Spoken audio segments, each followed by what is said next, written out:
Our story today is called The Line of Least Resistance. Mr. Mindon returned home for lunch.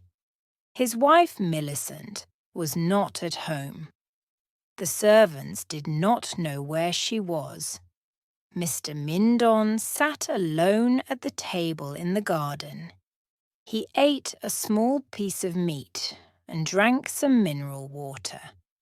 Mr. Mindon always ate simple meals because he had problems with his stomach.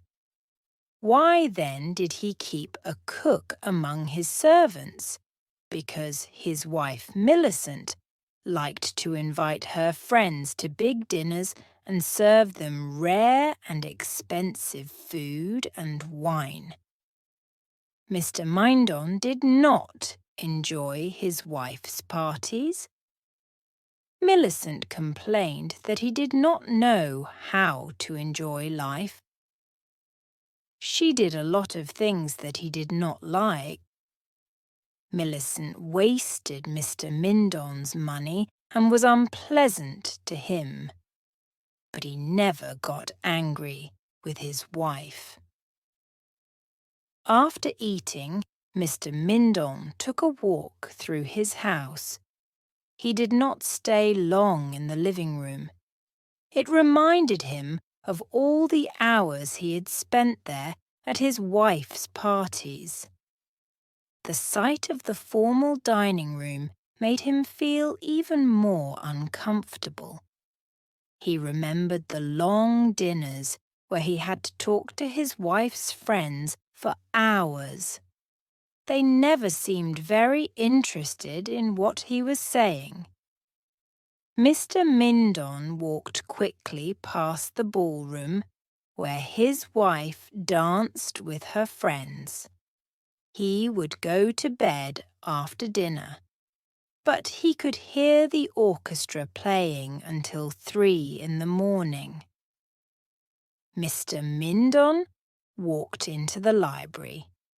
No one in the house ever read any of the books, but Mr. Mindon was proud to be rich enough to have a perfectly useless room in his house.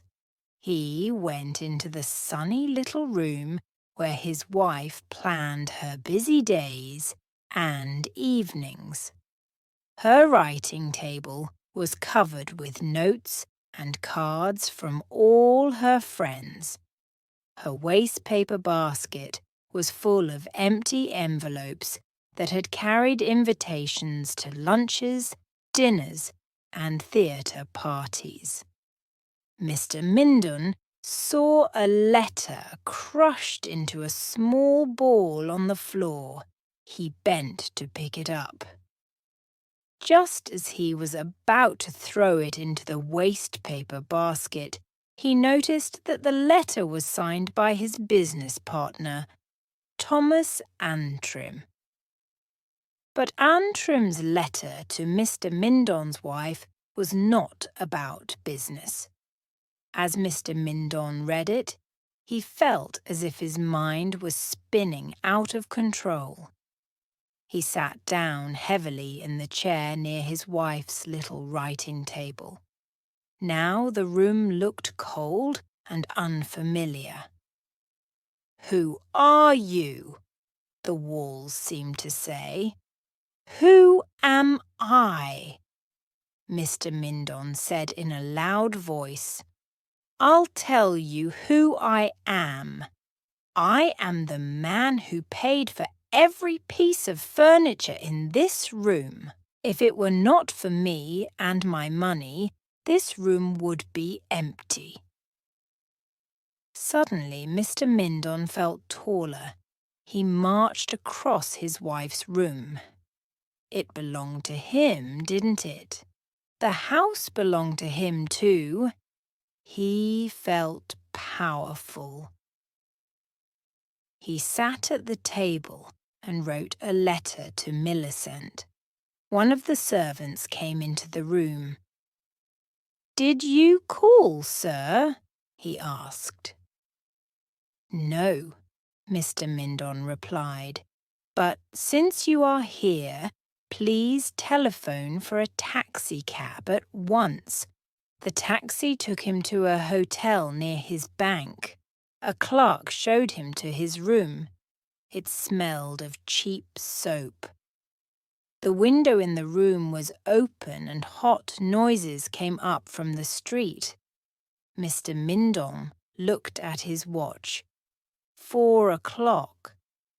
He wondered if Millicent had come home yet and read his letter.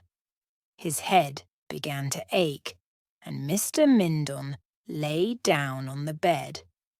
When he woke up, it was dark. He looked at his watch. 8 o'clock.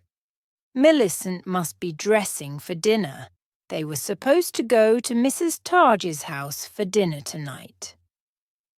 Well, Mr. Mindon thought, Millicent would have to go alone. Maybe she would ask Thomas Antrim to take her to the party. Mr. Mindon realized he was hungry. He left his room and walked down the stairs to the hotel dining room. The air, smelling of coffee and fried food, wrapped itself around his head. Mr. Mindon could not eat much of the food that the hotel waiter brought him. He went back to his room, feeling sick. He also felt hot and dirty in the clothing he had worn all day. He had never realized how much he loved his home. Someone knocked at his door. Mr. Mindon jumped to his feet. "Mindon," a voice asked, "are you there?" Mr. Mindon recognized that voice.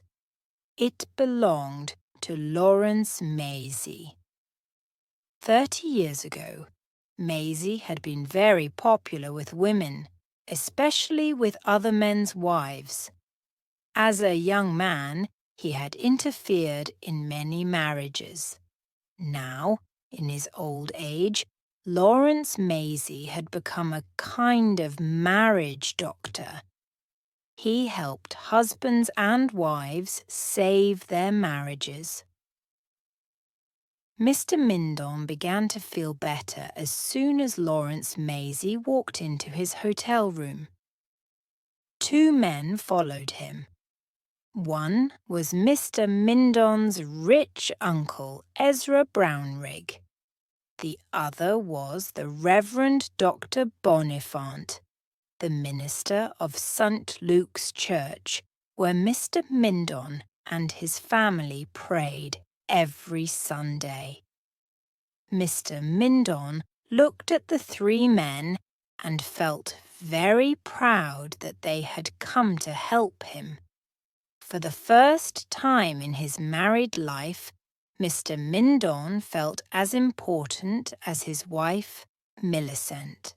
Lawrence Maisie sat on the edge of the bed and lit a cigarette. "Mrs. Mindon sent for me," he said.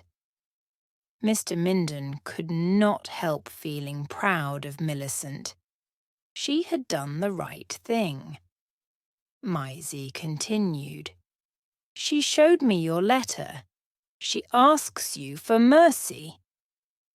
Maisie paused and then said, "The poor woman is very unhappy, and we have come here to ask you what you plan to do."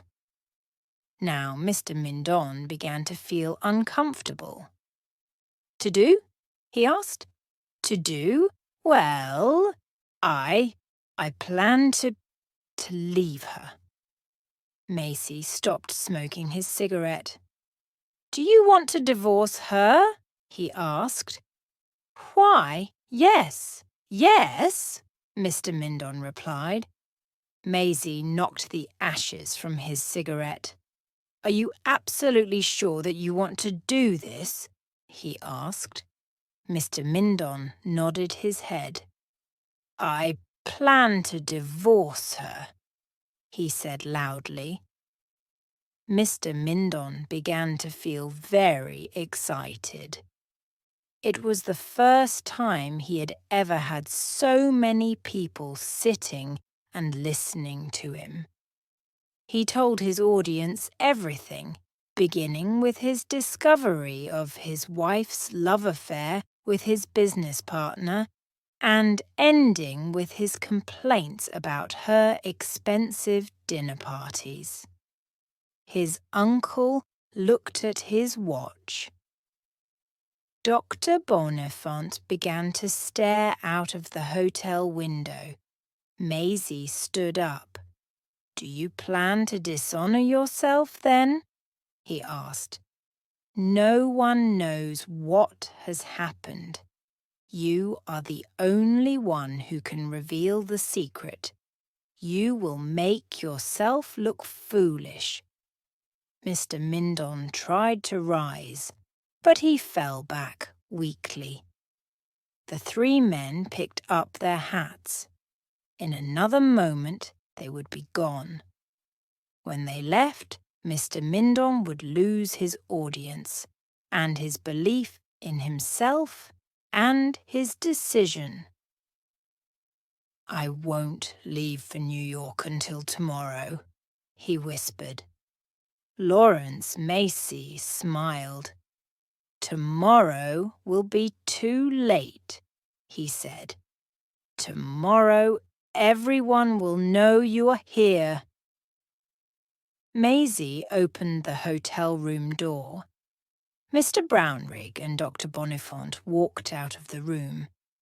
Macy turned to follow them when he felt Mr. Mindon's hand grab his arm. I will come with you," Mr. Mindon sighed. It's for the children." Lawrence Macy nodded as Mr. Mindon walked out of the room. He closed the door gently